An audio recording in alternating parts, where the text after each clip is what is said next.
Ол енді өзіңе сай әйел жолық болғаннан кейін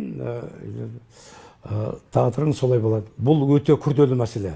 Ол туралы менің мынау Қонаевтың дара махаббаты деген өлеңім бар. Мынау мәселен Қонаев маған мынандай бір оқиға айтты.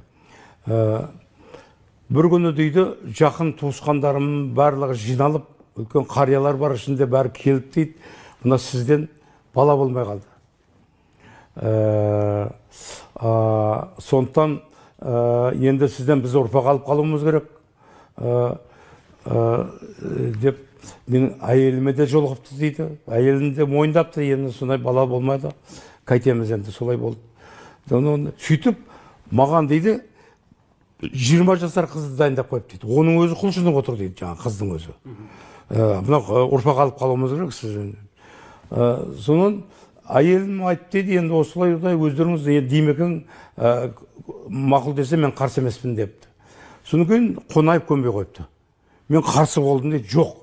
Мен Мәскеуге барамын, Ленинградқа барамын, басқа қалаларға барамын, міндетті түрде бір күрделі кітап алып келемін. Соны Зухраға берем, Зухра соны оқып шығады, соны кейін барып түніме екеуміз соны талқылаймыз. Ол өзінің ойын айтады, менің өзімнің ойын айтамын дейді. Сөйтіп түніменен соны бір уақытымыз, бос уақытымыз болмайды дейді. Ылғи оны үлкен деңгейде сырласып отырамыз дейді. Сондықтан махаббат дегеніміз бұл мүлде басқа дүние. Үлкен деңгейде бір-бірінің үлкен ойымен ойы сай келу керек. Санасымен санасы сай келу керек. Сонда ғана ол махаббат.